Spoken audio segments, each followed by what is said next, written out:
this lecture will be in English, so Hi. everything is going to be in English. So please, the questions in the chat, play them in English, please, so it could be easier for us. So we are very thrilled to have you here with us, Christopher, and we want to thank you for your time and for your effort and for being here, despite it is very late there in Paris, France. So what, like 11 in the night or something like that. But okay. I want to start with a very quick introduction. So let me read from here. Through a career in fashion industry that allowed him to travel nonstop for 10 years, Christopher took the opportunity to explore and perfect his artistic education in the manner of the Grand Tour. Particularly interested in 19th century art, he deepened his knowledge by studying art history for 5 years by himself. He gradually matures a digital curatorial project aiming to connect a large audience ranging from amateurs to actors in the art world, with a pedagogical and creative way by offering a real work of content creation. Mr. Bacchus was born in 2016 on Instagram and became one of the leaders in this field. Today, with a growing reputation, Christopher collaborates with many museums, such as the Louvre and the Pinakothek in Munich, amongst others. And also with artists, galleries, and magazines across Europe, right? So, yeah, I had you no may idea start you would, whenever you want. I had no idea you would say all those. You would actually read my resume. Now I have nothing left to say. That's it. That was nice to see you guys. No. Okay, so hello. My name is Christopher Michaut. I am French, as you might have already guessed, and I am the creator of the Instagram account Mr. Bacchus. And I think that I'll be talking to you and sharing about my job, which is digital curator and content creator, and how it all started and made me be talking to you right now. So let's dig into that. So I studied art history for 5 years as a self-taught student. Why self-taught? Because as it was said, I was working in the fashion industry, which made me busy and travel, and I did not have the time to go back to school. B, I was super scared of taking an academic path. I was kind of scared of losing my passion in a way. Not that I loved the academy, but the idea of mixing your passion with your job and your study can be scared. And for me, I was kind of scared of my passion fading away. So I decided that I wanted to do it by myself. So now the question is, how do you study art history on your own? Because it's massive to study. So basically, I mean, I talk to a lot of self-taught people, and everyone has its own way. Personally, I started by following the usual, timeline of art and history from prehistory until modern times and contemporary art. Read tons of books that you have read probably, and you will read in the future. Go to every single museum I could, sit down, confront myself with the works, learn from them, make those artists my friends, be able to call them by their first name sometimes, even if they were dead many years ago. So after 2 years of doing that, I decided to do kind of my own specialization. So, I focused on certain artists, certain periods of art. And for me, it was the 15th, 16th, 17th century and the 19th century. And the Romantics were my favorite. So, yeah, for example, you read one book that leads you to this artist, that leads you to this work of art, and this work of art makes you want to go to this place, to this museum. And it was kind of an adventure, a very nerdy adventure. I really am a geek, I think, but probably some of the best years of my life. Really was. So until the point where I decided to settle my education, kind of finish this education with a big trip. So as you might have heard of it, of the subject, the Grand Tour from known very famous in the 19th century. basically when you wanted to finish your education, I mean, for the wealthiest at the time, from England, Germany, France, etc., you would go travel to the south. So from Italy to Greece to see what has been done in the past 2,000 years, to be inspired to learn the philosophy, the art, the architecture, and the humanitarian spirit and writings. So, but instead of doing that, I wanted to go to the north. So once I was in the Louvre Museum in Paris, and I came across this amazing landscape painting by an artist called Peder Balke, Pederbalke. And I was like, okay, I'm going there. I have to see by myself why this guy painted this works this way. Why am I found this way? So I left. So that's when I start to share pictures. I think share my screen. Okay, that's how it works. Can you see? That's not. No. And now, partager l'écran. Okay. No. Julieta, ¿sí está habilitado el compartir? It's definitely coming from me. Let me see. Okay, now.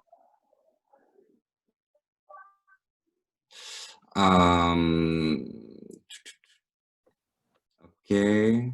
Can you see now, maybe? No, not yet. Sharing. Yeah, now we are sharing. Now you're saying? Yes. Yes. Oh, great. Okay, amazing. So I started from Ireland. Of course, I did not take this picture.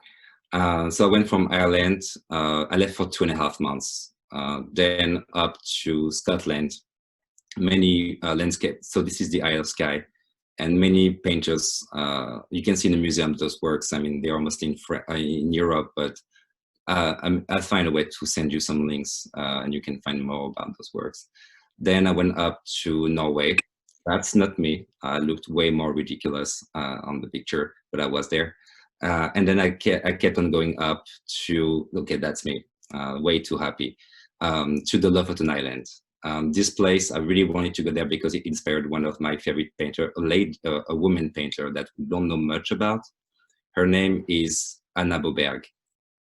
She was that kind of painter that would go on her own or sometimes with her husband in the Lofoten Island where it's -25 during winter. She would create her clothes on her own, go on the ice, paint those places, you know, like Monet or Manet, but she would be on actual ice.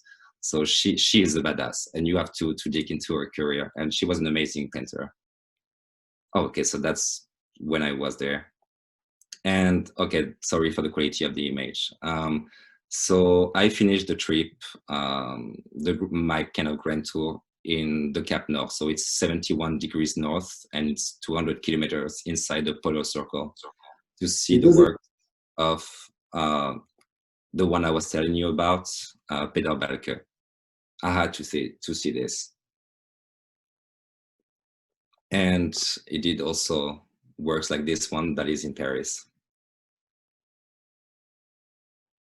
I don't know if you can see the image in good quality, but... and also works like this one. It's pretty dramatic, but I think it's pretty also amazing. So now I think I get back to the screen. How am I doing this? Okay. Am I back? We still see your desktop. Only? Okay. That's probably it. Hey, that's there. It. Thank you. Right. Thank you.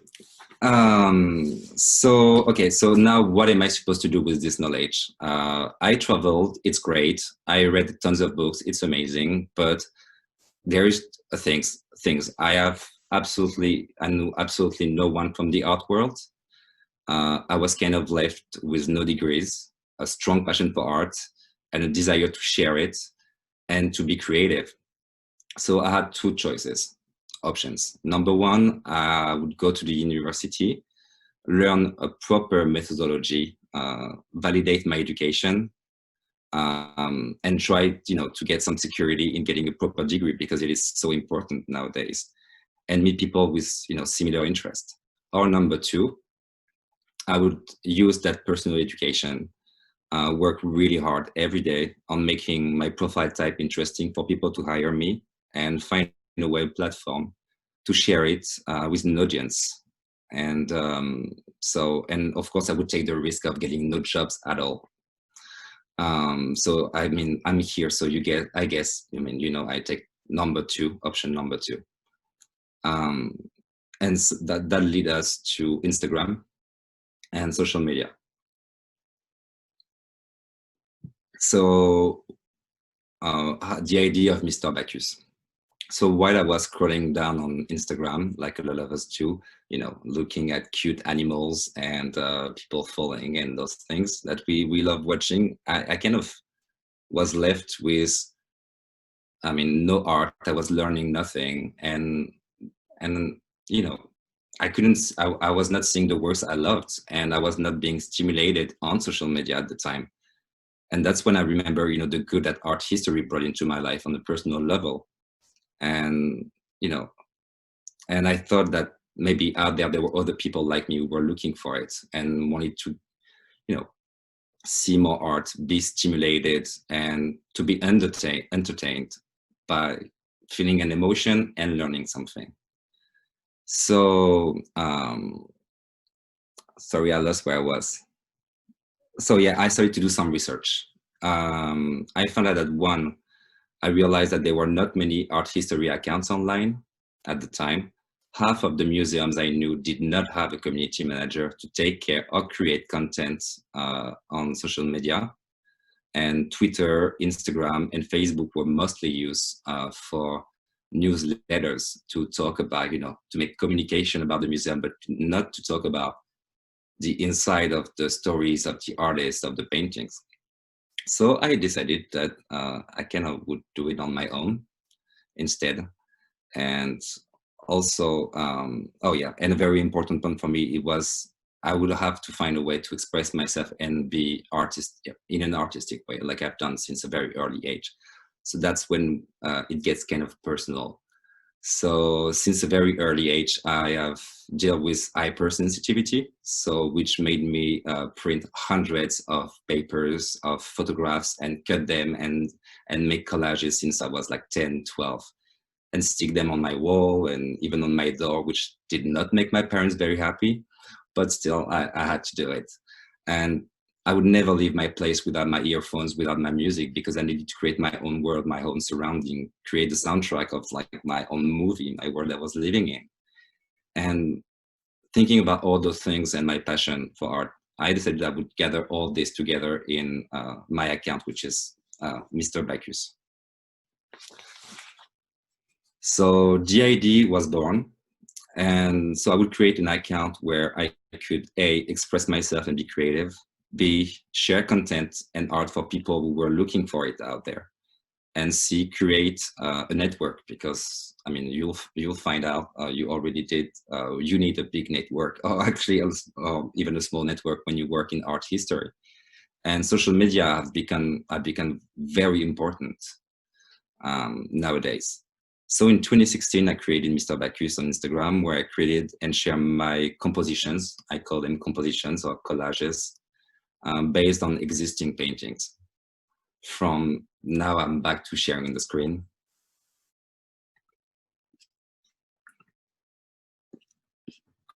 Okay, can you see? I think it's on. Yes. Yeah. Yes. Thank you. So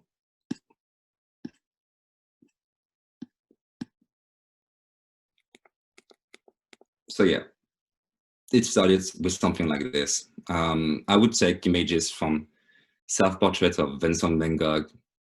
Here you can see, I think there are 6 different portraits, and compose a new one. And I would never use Photoshop, because I kind of feel like I should be crafty.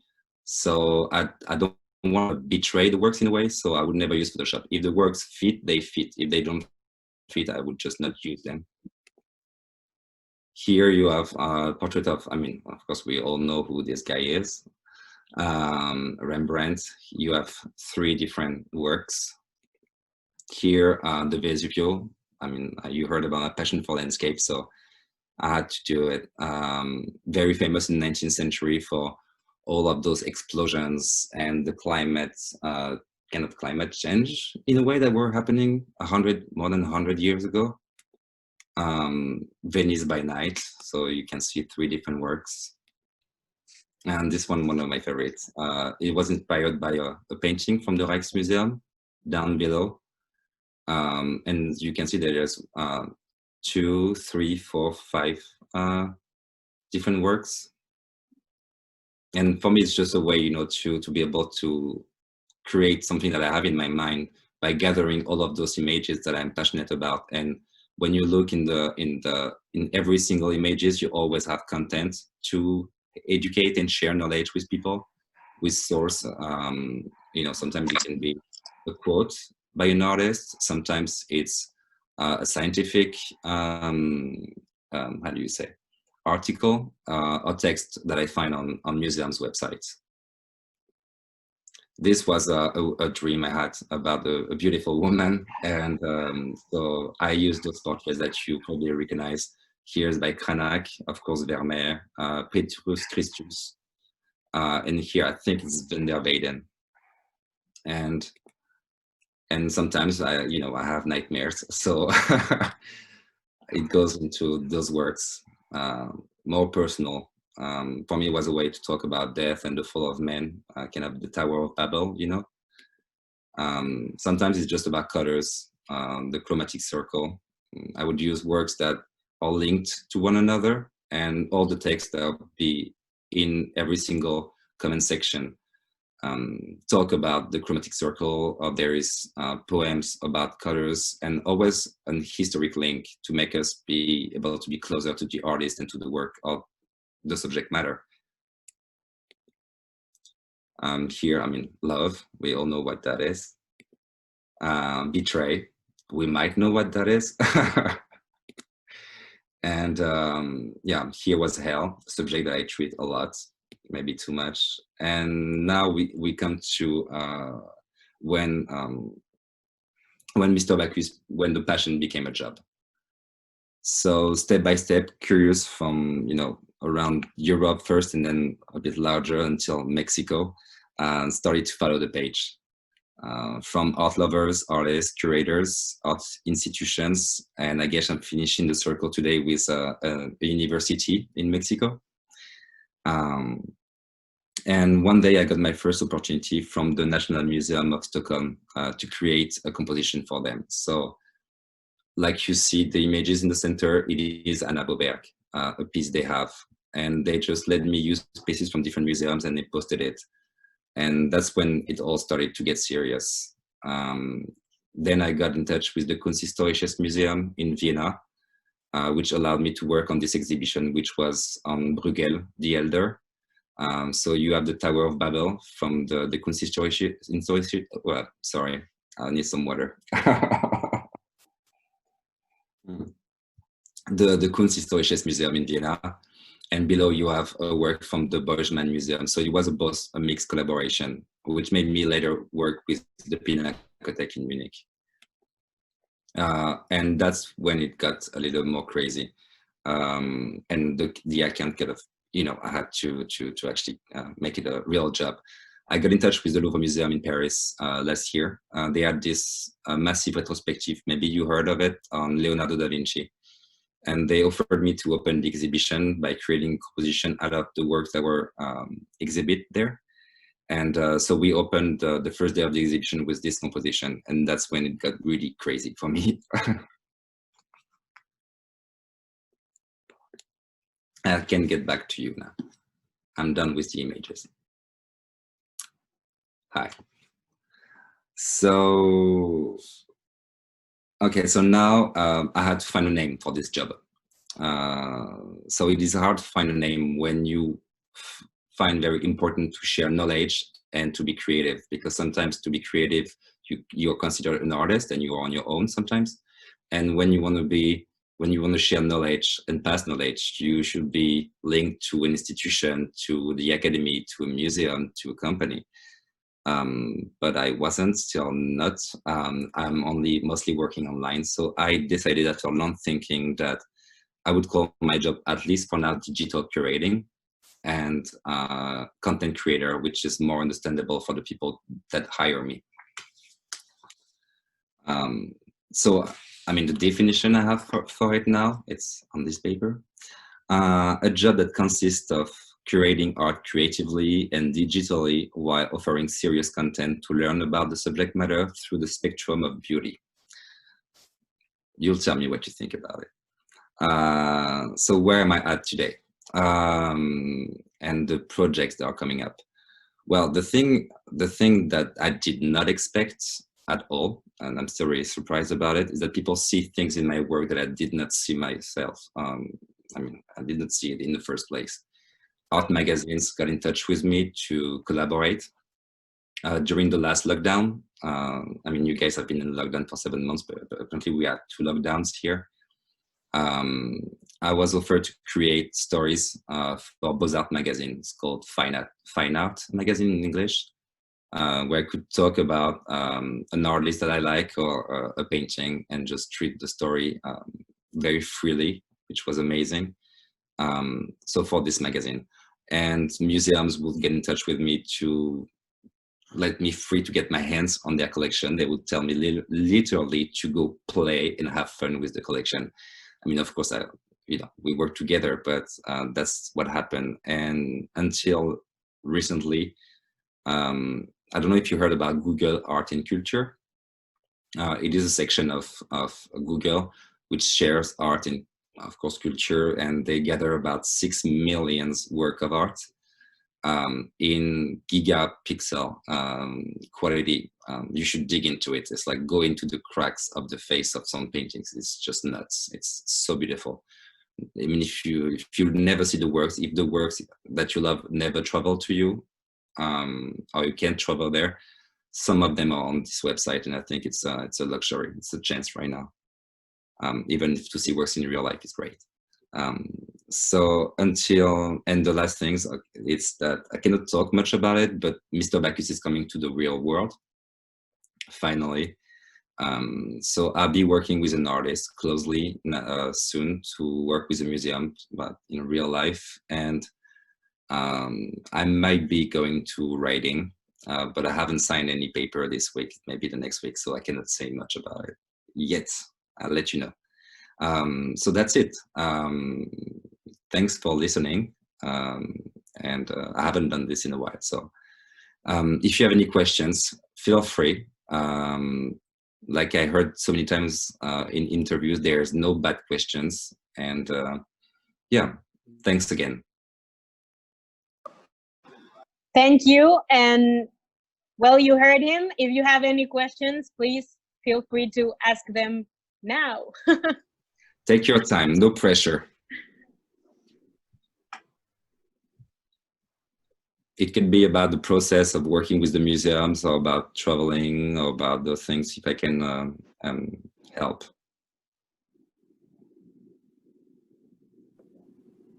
Yo, me. Miranda, go. Well, thanks for your time. I think your work is really amazing.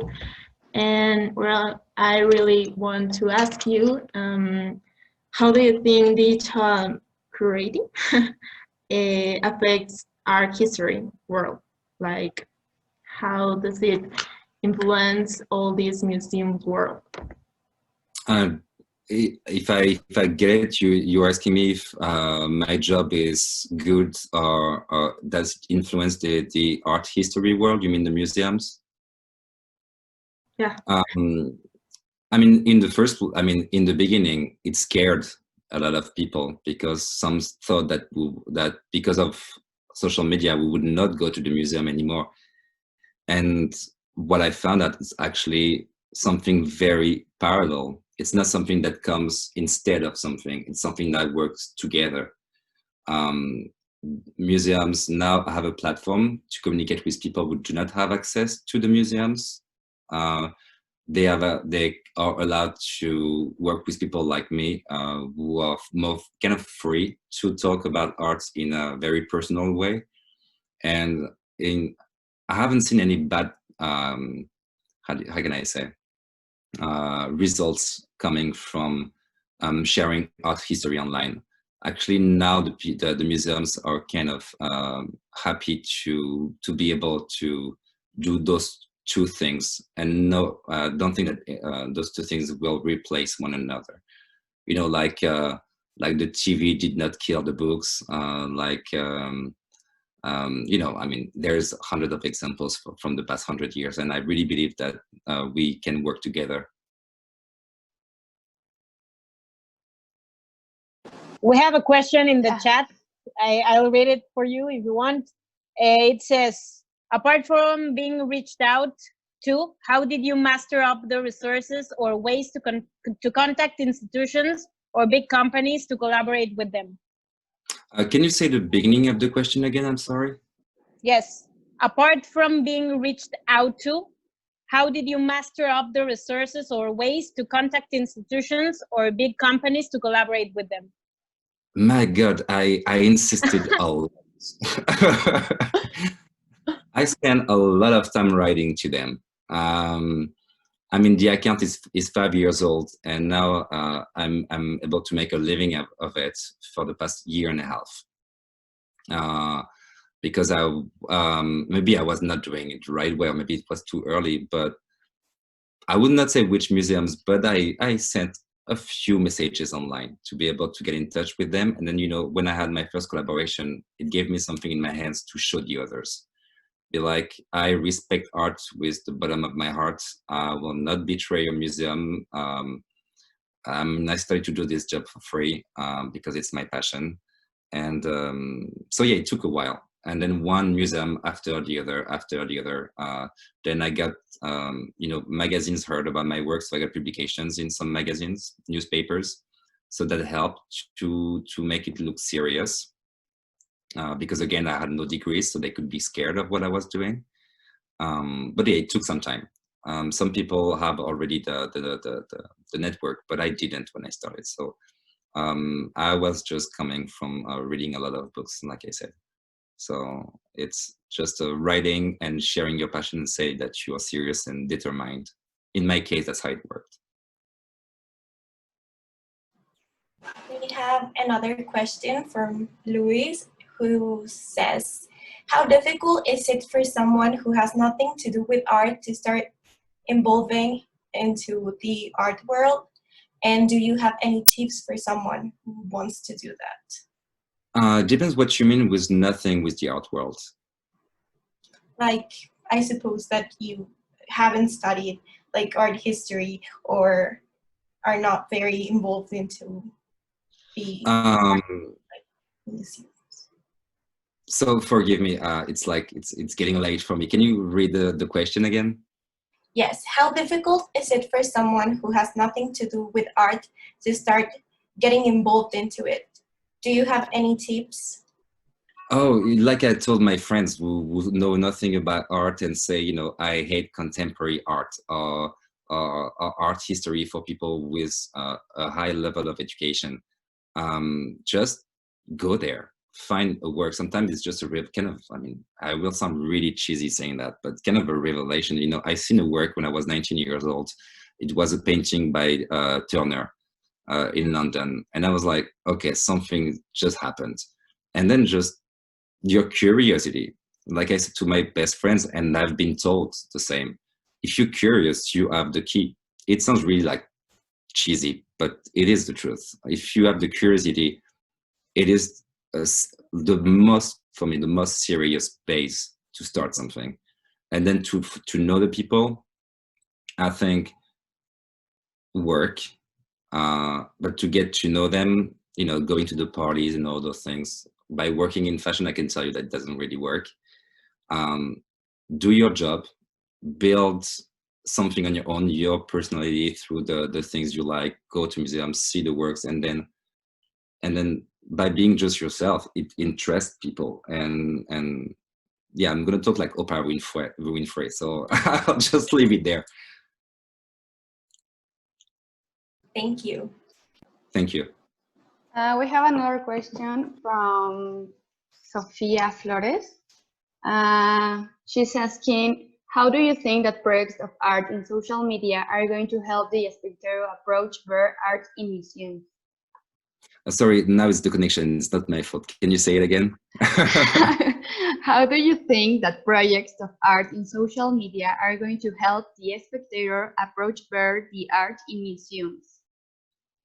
So you're saying like how sharing art online will help people to appreciate it and to go to the museum? Is that? Or to approach? Right. Yes. Yeah, that's it. To approach to the museums, to go there. Like how seeing that in social media will help the spectator approaching. I think it is just the same way that, you know, when you read a book, you like it, you talk to it about your friend, and probably he will read this book. I think it's similar with social media. Your friend share a painting, like, oh damn, it's good, I like that, I want to see it. I think it's simple as that. When I share it, it's just I do it on a daily basis. I'm absolutely obsessed with it. So when I share those works, sometimes it just clicks, generate an emotion or a curiosity again, and you want to see it. Sometimes you don't, but the same way that when you recommend a book and the person tells you that he hasn't read a book in 2 years, you probably not going to make him or she read the book. I think it's this. It's, you know, same with movies and stuff like that. I think by sharing it, with interest, you can make people want to. Now it's just that Instagram, you have images, you have text, you have music, you have so many ways to encourage people to go to the museums. Now it has changed because since we are in the lockdown, our job just kind of changed in a way, but that was our first motive to encourage people to go to see the art, and I think it worked on me and on my close friends. So.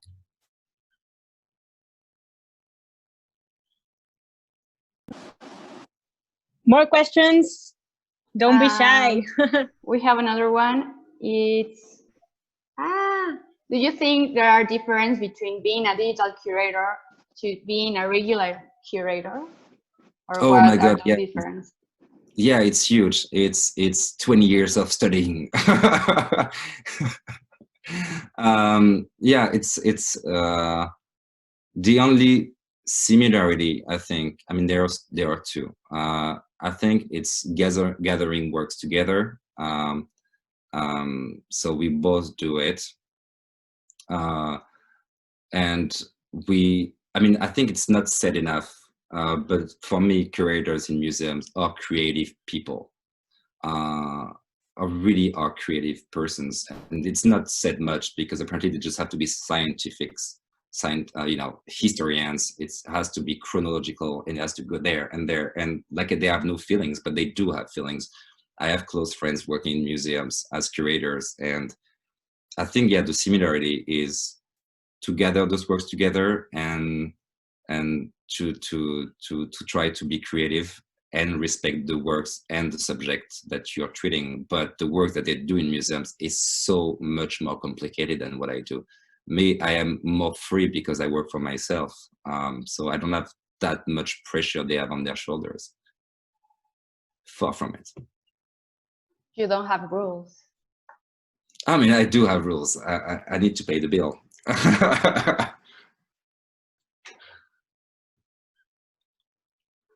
We have another question from Cynthia Sanchez. Do you think that makes the difference to share a draw, like when you are inspired but you are not so professional? Yeah, because I wasn't. It's by sharing art every day that I kind of created an editorialistic approach.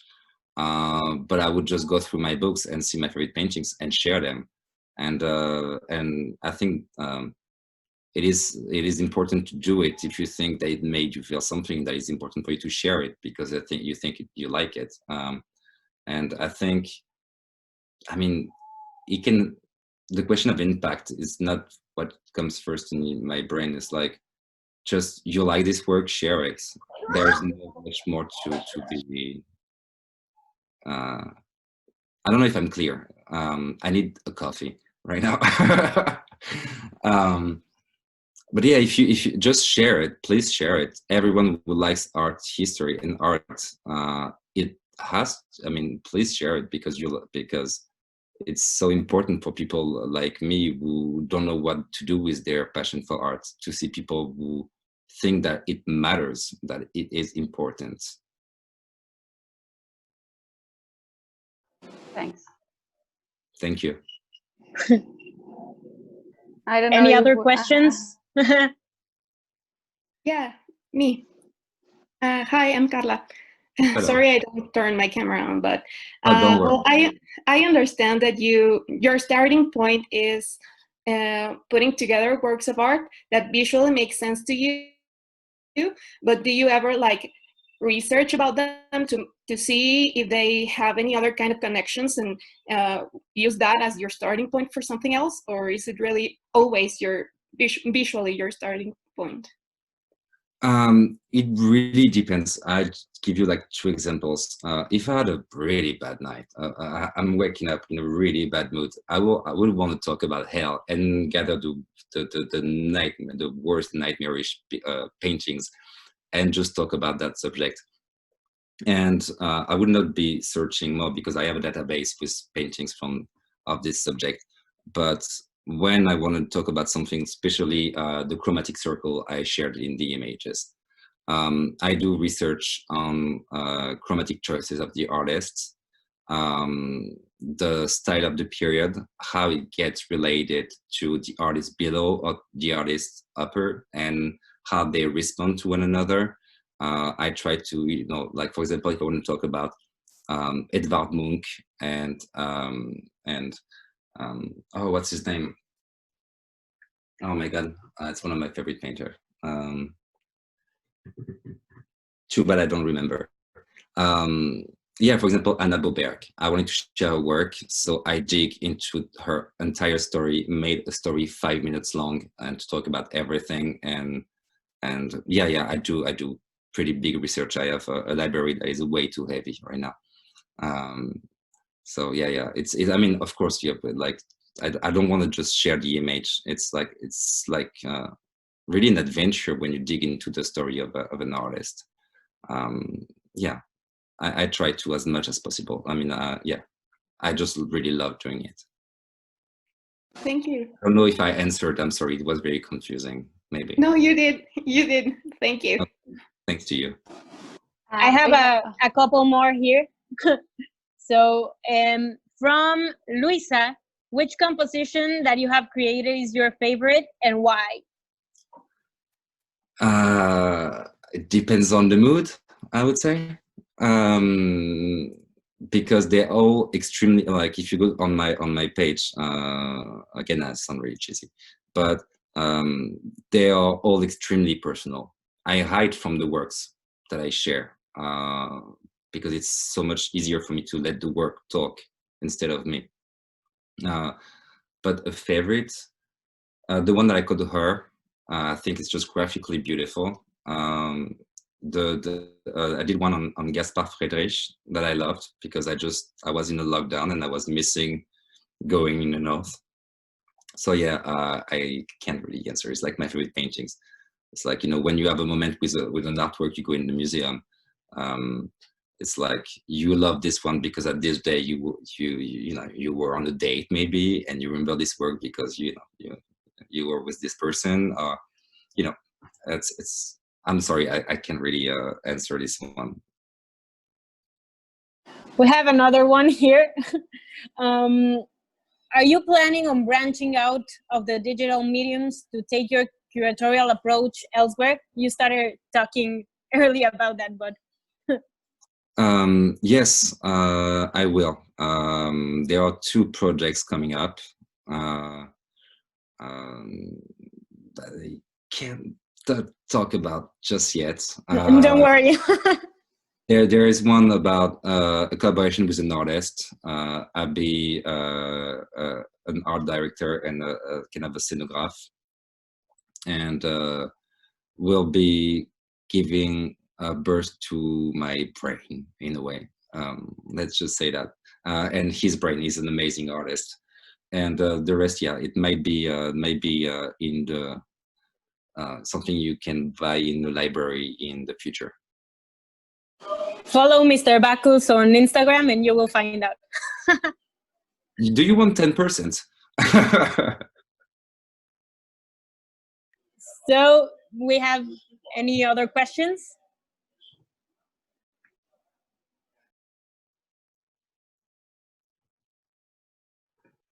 If you want, you can write them on the chat and we can read them. We have a few more minutes before the other opponent starts. I have one question.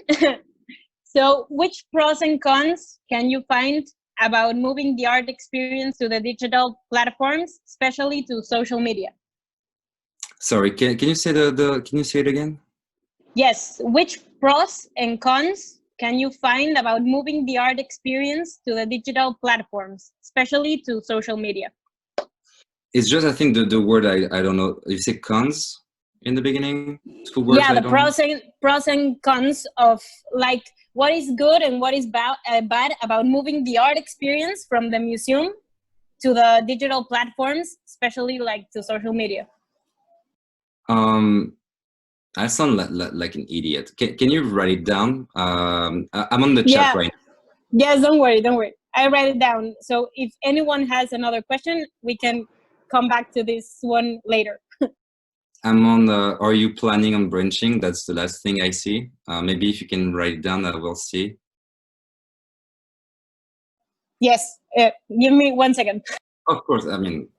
Can I make another question? Hey. Bueno, la voy a hacer. Have you worked with artists like directly? Yeah, I mean, some I've met, I've done interviews of during the lockdown. I'm working on something with Loribel Spirovsky, an interview that is coming up next week. She's an Australian artist. She lives in Australia. She's pretty great. I did an interview of Rino Stefano Tagliafiero, sorry for the French accent. He did a short movie called Beauty that you can find on YouTube. It's pretty amazing. He gave life to his favorite works of art. But yeah, I'm trying to do it more and more, but more as someone who share their art more than instead of communicating about, instead of working as a curator for them. I did it with the website. It's a gallery called the Curators. So I just gathered artists that I like and sell their works. But what I like the most is to talk about them, share their works. That's what I feel more connected to. Thanks. Okay, so I see the question, and I think my English is just not good enough. No, don't worry. Process and cons. What is like the good things and consequences, like the bad things? The bad thing, yeah. Okay, what's the good and the bad? What's the good and the bad? Things about moving the art experience to digital platforms. I think the bad thing is when you walk inside a museum, you have a proper experience that nothing can cheat. It's like you can. There's a smell, there's a sound, there's people, there are works with a certain light on it. It's a whole. You have hundreds of books talking about it. It's a full experience that will never be able to give in a virtual visit. I think we can give so much more. So much differently, not more differently. And the good about it, it's to bring a point of view by the image, directly by the image. I think that's something that I find interesting. When you create a 3D experience, a VR experience, 360 experience now, you can get inside the works. It has been done with Van Gogh, with the Starry Night. I think it's another level of getting inside the painting. For people who do not have those psychedelic experience in front of a painting, they can be guided a little bit in the way of people with their own subjectivity, of course, to go inside the work, to discover it with a digital platform. And for me, it was a way to express myself. So I think it is a good thing for so many people who do not work in the art world to have a platform to be free to express themselves and their idea about art and their passion for it.